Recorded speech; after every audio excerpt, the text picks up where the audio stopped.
السلام علیکم ورحمۃ اللہ وبرکاتہ۔ بسم اللہ الرحمن الرحیم۔ دوستو، سید اسد عباس تحریر کرتے ہیں کہ میرا خیال ہے کہ سعودی شاہی خاندان اور اس کے دیگر مذاہبوں کے دن اب گنے جا چکے ہیں، ورنہ گزشتہ 100 برسوں سے ان بادشاہوں کو برداشت کرنے والا امریکہ عالمی سطح پر کبھی ان کو اس انداز سے رسوا نہ کرتا۔ میرا خیال ہے کہ عراق، شام، لیبیا کی دولت لوٹنے کے بعد اب اس کا اگلا نشانہ تیل کی دولت سے مالا مال یہ ممالک ہیں۔ ان عرب حاکموں کے پاس اب دو ہی راستے ہیں، یا تو مکمل طور پر سر تسلیم ہو جائیں یا بغاوت کریں۔ ہر دو صورتوں میں ان کا انجام تباہی ہوگا۔ تحریر کرتے ہیں، ٹیپو سلطان کا بہت معروف جملہ ہے کہ شیر کی ایک دن کی زندگی گیدڑ کی 100 سالہ زندگی سے بہتر ہے۔ امریکی صدر ڈونلڈ ٹرمپ نے دنیا کی جری ترین قوم یعنی عربوں اور ان کے بادشاہوں کو جو طعنے دیے ہیں اور جس انداز سے ان کی توہین کی ہے، اس نے پوری امت مسلمہ کا سر شرم سے جھکا دیا ہے۔ شاہ سلمان، مجھے تم سے محبت ہے، لیکن تم بادشاہ ہو، اور اگر امریکہ تمہاری پشت پناہی نہ کرے تو تم 2 ہفتے نہیں نکال سکتے۔ ہم تمہاری حفاظت کرتے ہیں، ہمیں اس حفاظت کے بدلے رقم دو۔ ایسا ٹرمپ نے پہلی مرتبہ نہیں کہا، چند روز پہلے بھی وہ اپنے ٹویٹ میں ایسی ہی بات کہہ چکا ہے کہ ہم تمہاری حفاظت کرتے ہیں اور تم تیل کی قیمتیں بڑھا رہے ہو۔ ٹرمپ کے یہ جملے جہاں ایک جانب طعنہ ہے، وہاں اعتراف بھی ہے کہ جی ہاں، سعودی بادشاہت امریکی ایمان پر قائم ہے۔ دنیا بھر میں جمہوریت کا ڈھنڈورا پیٹنے والا آج خود تسلیم کر رہا ہے کہ ہم اپنے مکرو مقاصد کے لیے عرب بادشاہتوں کو بچاتے رہے ہیں۔ ٹرمپ کا بیان اس بات کا اعتراف بھی ہے کہ سعودیہ کے ہر اقدام کے پیچھے ہمارا ہی ہاتھ ہوتا ہے۔ ٹرمپ نے تو ثابت کر دیا کہ سعودیہ کوئی آزاد ریاست نہیں، بلکہ ایک امریکی کالونی ہے جہاں کی حکومت کا تحفظ ہمارے کندھوں پر ہے، اور اگر ہم سعودیہ کا ساتھ چھوڑ دیں تو یہ حکومت 2 ہفتے بھی نہ نکال سکے۔ یہ بات کسی دیوانے کی بڑھ نہیں ہے۔ عرب بادشاہتوں نے اپنے آپ کو عوام سے اس قدر دور کیا کہ اب ان کے ریاستی اقتدار کا دار و مدار امریکہ اور اس کے حواریوں پر ہی ہے۔ امریکہ اور مغربی ریاستیں عرب ریاستوں کو انقلاب اسلامی ایران کے بعد ایران سے دھمکاتی رہیں اور اس خوف کو ہوا بنا کر اربوں ڈالر کا اسلحہ انہیں بیچا۔ اسے معلوم تھا کہ ان کو کچھ بھی دے دو، یہ ہمیں آنکھیں نکالنے کی حیثیت میں نہیں ہے۔ اسرائیل جو مسلمانوں کا حقیقی دشمن تھا، اسے دوست بنا کر پیش کیا گیا، اور ایران جس نے براہ راست کسی بھی عرب ممالک پر حملہ نہیں کیا تھا، حتیٰ ایسا کرنے کی دھمکی بھی نہیں دی تھی، اسے عربوں کے لیے ملک الموت بنا کر پیش کیا گیا۔ ایران کا عربوں سے اختلاف عوامی حقوق کے حوالے سے تھا۔ مسئلہ اپنے عوام کو حق سے محروم رکھنے کا تھا۔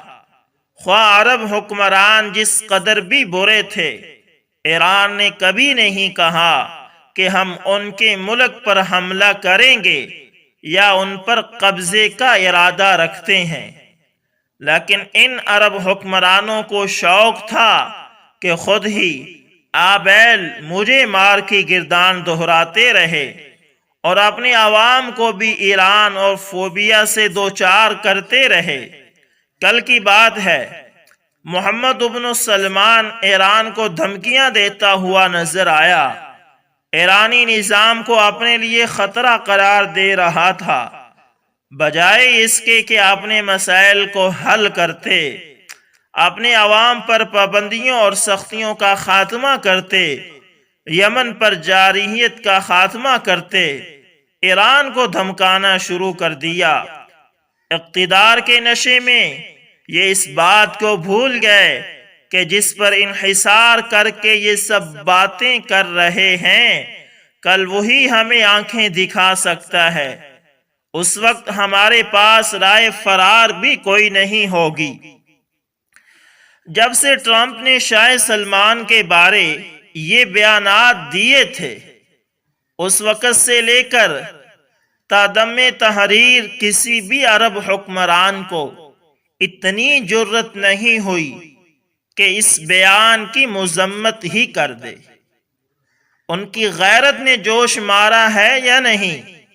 پاکستانی عوام یہ جملے سن کر شرم سے پانی پانی ہو چکی ہے۔ پاکستانی کی نظر میں ٹرمپ کی یہ دھمکی سعودی شاہ کو نہیں بلکہ خادم الحرمین کا دعویٰ کرنے والے کو دی گئی ہے، اور وہ طبلہ برادر 41 ملکی فوج یوں چپ سادے ہوئے ہیں جیسے امریکہ نے یوگو سلاویہ کے بارے کوئی بات کہہ دی ہو۔ اگر امریکہ ہی عرب بادشاہتوں کا تحفظ کر رہا ہے تو یہ طبلے والے کس کام کے لیے رکھے گئے ہیں؟ کیا ان کا کام فقط نہتے لوگوں پر ہی بمباری ہے؟ نہایت افسوس کا مقام ہے۔ تاہم اب بھی عربوں کے لیے لمحہ فکریہ ہے کہ وہ اپنی روش کو اگر درست کرنے کی اہلیت رکھتے ہیں تو اس کی کوشش کریں۔ ٹرمپ نے تو ظاہر کر دیا کہ اب نہ آپ کی معیشت آزاد ہے اور نہ ہی خارجہ پالیسی۔ اندرونی طور پر بھی وہ آپ پر جس طرح مسلط ہے، آپ بہت اچھی طرح سے جانتے ہیں۔ اگر اسے بغاوت کا شائبہ بھی ہوا تو 2 ہفتے دور کی بات ہے۔ 2 دن میں آپ کی بادشاہت اور اقتدار کا خاتمہ آپ ہی کے رشتہ داروں کے ذریعے کروا دے گا۔ صدام حسین، حسنی مبارک، کرنل قذافی اور علی عبداللہ صالح کی مثالیں سب آپ کے سامنے ہیں۔ دنیا بھر میں بادشاہتیں آئینی بادشاہت کا روپ دھار چکی ہیں، تاہم آپ اب بھی عوام پر پرانے طور طریقوں سے مسلط ہیں۔ عوام سے اسی دوری نے آپ کے معاشروں کو کھوکھلا کر دیا ہے۔ ایک خاص طبقہ جو آپ کا وفادار ہے، اسے اس قدر نوازا ہے کہ وہ نکما ہو چکا ہے، اور وہ جو آپ سے اختلاف رکھتے ہیں دنیا میں در بدر اپنی جانیں بچاتے پھرتے ہیں۔ آبادیوں کی آبادیاں آپ نے فقط اس لیے اجاڑ دی کہ وہ آپ کے مخالف تھے۔ اپنی ان کمیوں کو پورا کرنے کے لیے ہر غاصب کی طرح آپ نے طاقت کے مراکز پر انحصار کیا، حالانکہ آپ کا مذہب واضح تلقین کرتا تھا کہ فقط اپنے خدا پر بھروسہ کرو۔ عمان آپ کے ہمسائے میں ایک چھوٹا سا ملک ہے، مگر کسی غیر ملکی طاقت پر انحصار نہیں کرتا۔ عمان کا بادشاہ اپنی عوام میں محبوب ہے۔ برحال اب شاید ان مشوروں کا وقت گزر چکا ہے۔ یہ احساس آپ کو بہت پہلے ہی ہو جانا چاہیے تھا۔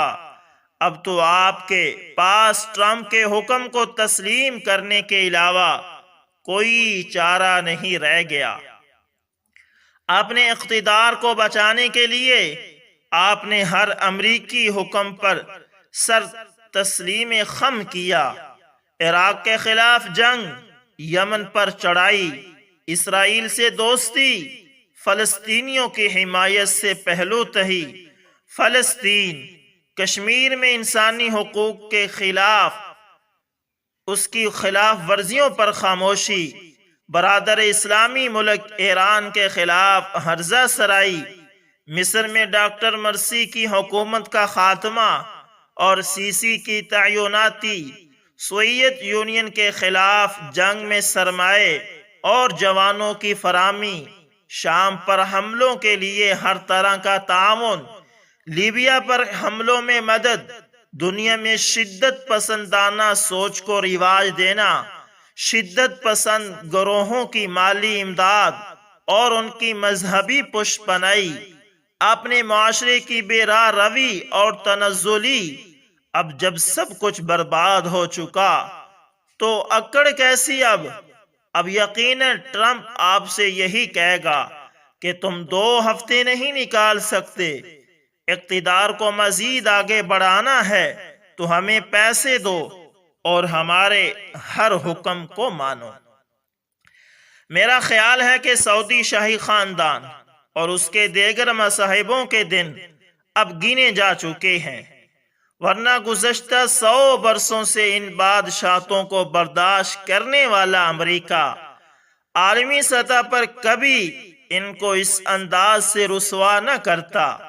میرا خیال ہے کہ عراق، شام، لیبیا کی دولت لوٹنے کے بعد اب اس کا اگلا نشانہ تیل کی دولت سے مالا مال یہ ممالک ہیں۔ ان عرب حاکموں کے پاس اب 2 ہی راستے ہیں، یا تو مکمل طور پر سر تسلیم ہو جائیں یا بغاوت کریں۔ ہر 2 صورتوں میں ان کا انجام تباہی ہوگا۔ اگر ان کا اقتدار قائم رہتا ہے تو اس سے مراد یہی ہے کہ سر خم کر دیے، اور اگر ان کا خاتمہ ہوتا ہے تو اس سے مراد یہ ہے کہ بغاوت کی کوشش کی۔ عرب ریاستوں کی عوام کو اپنے وسائل کی حفاظت کے لیے میدان عمل کے لیے آمادہ ہونا چاہیے، ورنہ یہ خونخوار بھیڑیے ان پر کبھی بھی رحم نہیں کریں گے۔ تو دوستو یقین مانے یہ بالکل انہوں نے کالم ٹھیک لکھا ہے۔ آپ کبھی سعودیہ میں جائیں اور وہاں پر دیکھیں، وہاں پر جو سعودی بادشاہ ہیں ان کی حفاظت کے لیے امریکی فوجی ہیں، ان کی حفاظت غیر ملکی فوجی کر رہے ہیں، ان کا اپنا کوئی فوجی ان کے حفاظتی دستے میں نہیں آئے، بہت کم ہے۔ اور عوام اور بادشاہ کے درمیان اتنا بڑا گیپ ہے کہ آپ سوچ بھی نہیں سکتے۔ اور دوسری بات یہ کہ اگر کوئی سعودی بادشاہ کے خلاف زبان کھولے تو اسے فوراً جیل میں بند کر دیا جاتا ہے، اسے سالوں قید ہوتی ہے۔ یہ ابھی کا واقعہ ہے کہ ایک امام صاحب تھے، غالباً امام الحرمین میں سے وہ آتے ہیں یا دوسرے ہیں، انہوں نے یہ جو ابھی سعودیہ کے بادشاہ ہیں ان کی وہ کام جو شریعت کے خلاف ہے ان پر تنقید کی تو انہیں پکڑ کر جیل میں ڈال دیا گیا ہے۔ تو ابھی بھی ٹائم ہے ان کے پاس کہ توجہ کریں اس پر، ورنہ سب کچھ لوٹ لیا جائے گا۔ اور دوستو افسوس یہ ہوتا ہے کہ وہ اسلامی ملک ہے، ہمارا ملجا ماوا سب کچھ اسی کے اندر ہے، کیونکہ حرمین شریفین سعودیہ میں ہیں، ہمیں تو تکلیف ہوگی کیونکہ وہ حرمین شریف پر قبضہ کریں گے۔ دعا کریں اللہ تعالیٰ اسلام کے خلاف ہونے والی ہر سازش کو تباہ و برباد کرے۔ دوستو امید کرتا ہوں ویڈیو اچھی لگی ہوگی، پسند آئے تو لائک شیئر کومنٹ لازمی کریں، اور اگر آپ ہمارے چینل AS انفارمیشن ٹی وی پر نئے ہیں تو اس کو بھی لازمی سبسکرائب کریں، اور ساتھ میں بیل کے نشان کو دبانا نہ بھولیے گا تاکہ دوستو ہر نئی ویڈیو کا نوٹیفیکیشن آپ تک پہنچتا رہے۔ تو دوستو ہمارے چینل پر آپ کو بہت کچھ سیکھنے، پڑھنے اور لرن کرنے کو ملے گا، کیونکہ ہم اپنے چینل پر نئے مسلمان ہونے والوں کی سچی کہانیاں بھی اپلوڈ کرتے ہیں، اور اسی طرح ہم اپنے چینل کے اوپر جو کالمز وغیرہ ہوتے ہیں بڑے بڑے صحافیوں کے، وہ بھی اپلوڈ کرتے ہیں۔ جزاکم اللہ خیر۔